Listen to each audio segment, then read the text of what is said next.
morning, everyone, and welcome to Carnival Breakfast Show, coming to you from Carnival Radio.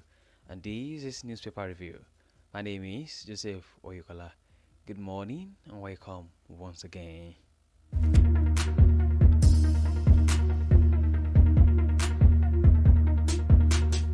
Alright, to begin the news this morning, here are the headlines. Kano Niger Republic Rail Project. Communities tackle federal government over compensation for 3,252 owners. 179 oil theft incident uncovered in 1 week, says NNPCL.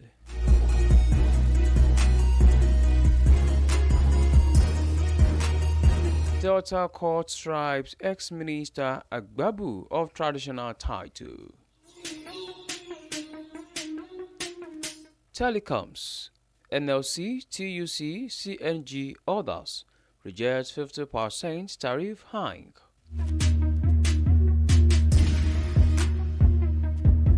Three die of suspected Lassa fever in Benue.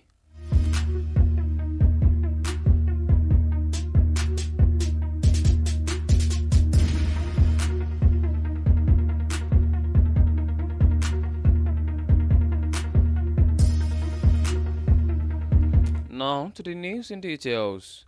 Construction work has intensified on the $1.96 billion Kano Maradi Rail project despite the stranded relations between the federal government and the military junta in Niger after a lull.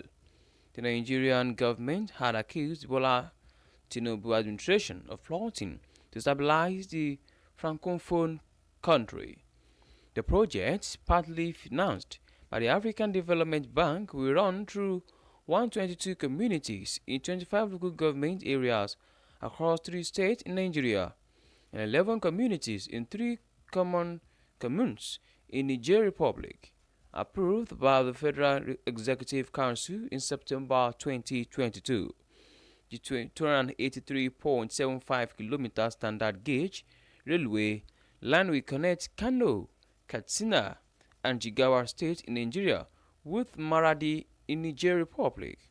Findings by newsmen indicate that 3,252 displaced persons have yet to be compensated 3 years after the project commenced.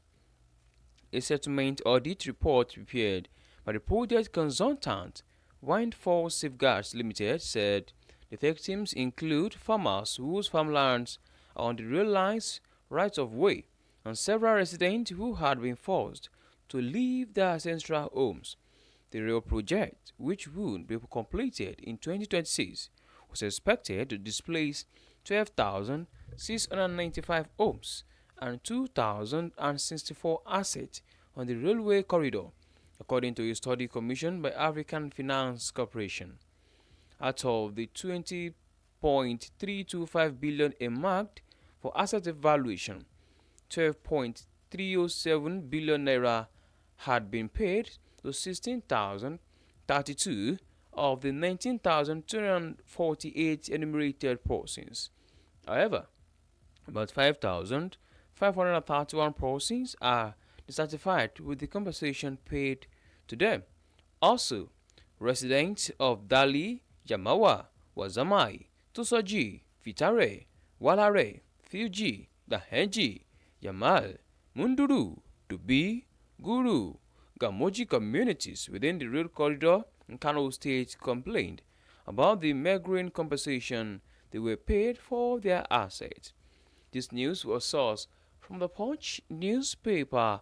For more details, you can visit their website. Kano Niger Republic Rail Project. Communities tackle federal government over compensation for 3,252 owners.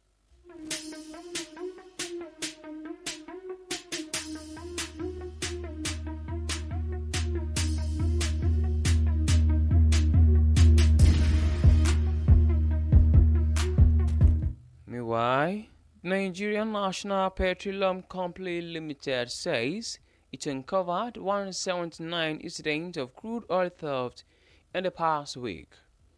The complaint affirmed that the war on crude oil theft and vandalism rages on all industry-wide security collaboration continues to safeguard hydrocarbon infrastructure.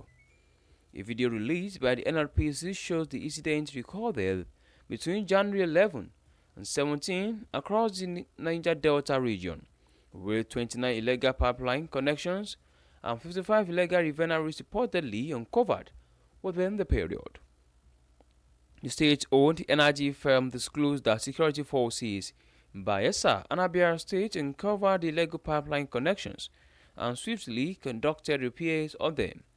They explained that the crackdown continued as security operatives dismantled illegal refineries producing black market petroleum products in Rivers and Abia State.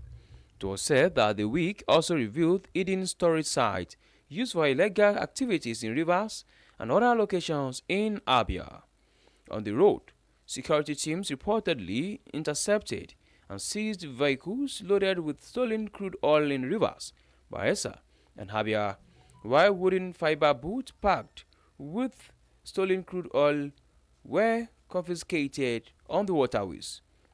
The complaint noted that the incidents spanned various corridors: 19 in the Central Corridor, 70 in the Eastern Corridor, 5 in the Western Corridor, and 14 in deep blue water. For more details, please visit the Punch newspaper.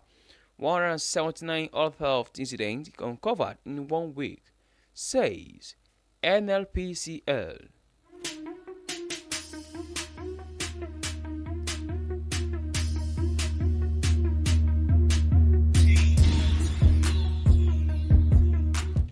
In the meantime, the Delta State Customary Court of Appeal sitting in Ashaba has sacked the former Minister for State of Agriculture, Ashemedua Agbabu, as the Onisha of Ubulu Uno Kingdom.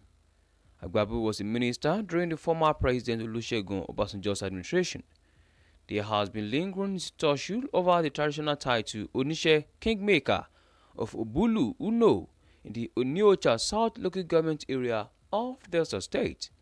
The case, having Mr. Andrew Nwanokwa and 4 others as plaintiffs, was constituted and instituted to challenge the conferment of the Onisha of Ubulu Uno Kingdom on Agbabu, who hails from Idumwa Sedima in Ubulu Uno. According to the native law and customs of the Ubulu Uno, only the Omookpa and Idumo Onisha families, both of Umolo village, Onioshe quarters, are the custodians of Onisha title to the exclusion of all others. In an appeal against the judgment of the customary court in Ogwasi Uku, in a suit filed delivering on May 13, 2022, the plaintiffs in appeal number DCCA prayed the court, among other things, for a declaration that under the Ubulu Uno native law and customs, it is only the plaintiffs' families of Omokpa and Idumo Nishe, both of Omolo village and Nioshe quarters, that are exclusively entitled to produce the order of the Onishe title. The plaintiffs also sought a declaration that the first defendant did not have the powers under the Ubulu Uno native law and customs to confer the Onishe on the second respondent. The plaintiff also seeks an order of perpetual injunction restraining the first defendant from recognizing the second defendant in whatever manner or according him an entitlement befitting the title or even recognizing him as such. In a judgment delivered by Justice G.N. Dele Okafo on Monday, the court granted nearly all the prayers sought by the plaintiffs. Justice Okafo directed the first defendant to install the fifth plaintiff, Mr. Onowa Anyagu, as the Onishe of Ubulu Uno. It was possible or immediately activate the process of selecting and installing another person, who must be either from the Umuokpa and Udomo Onishe families in Onishe quarters. This news was sourced from the Nation newspaper, Delta Court strips ex-minister Agbabu of traditional title.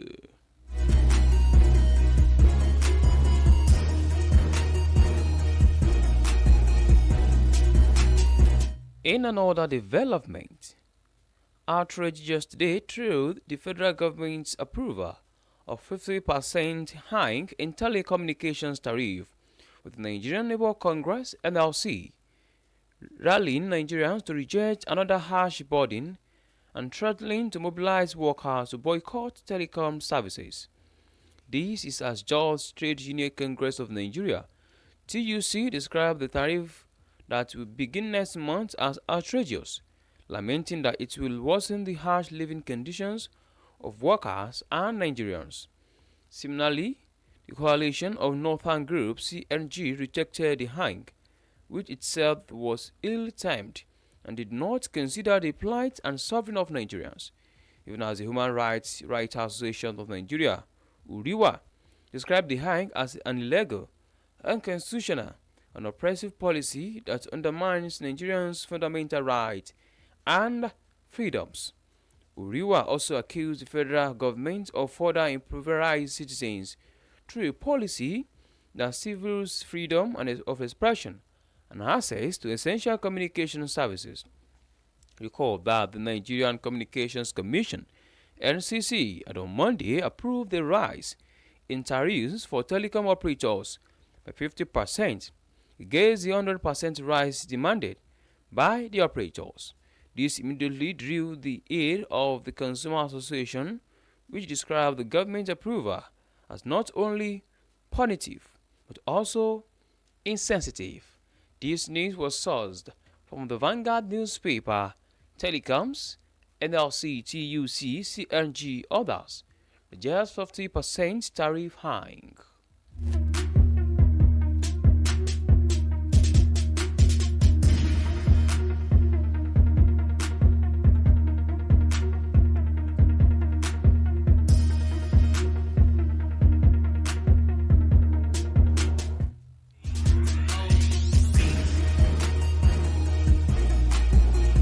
On to the last news on newspaper review this morning.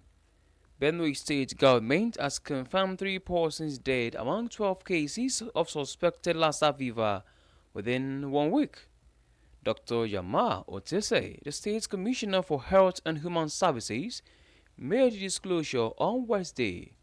He stated that the reported deaths and cases were still based on suspicions. According to Otese, the incident occurred in Okpobu local government area of the state within the last week. He added that 12 samples from people who had close contact with the deceased had been taken, and until the result was out, it remained under suspension. The commissioner emphasized no confirmed cases yet. Otise stated that the emergency operations unit of the military swung into action immediately and quarantined those affected. This news was sourced from the Daily Post newspaper. 3 die of suspected Lassa fever in Benue State.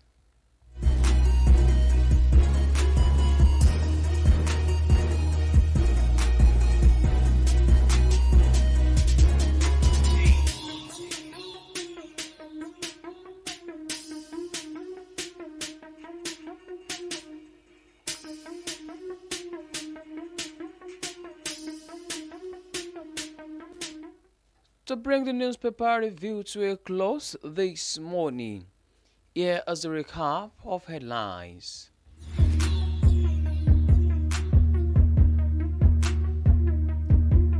Kano Niger Republic Rail Project. Communities tackle federal government over compensations for 3,252 owners.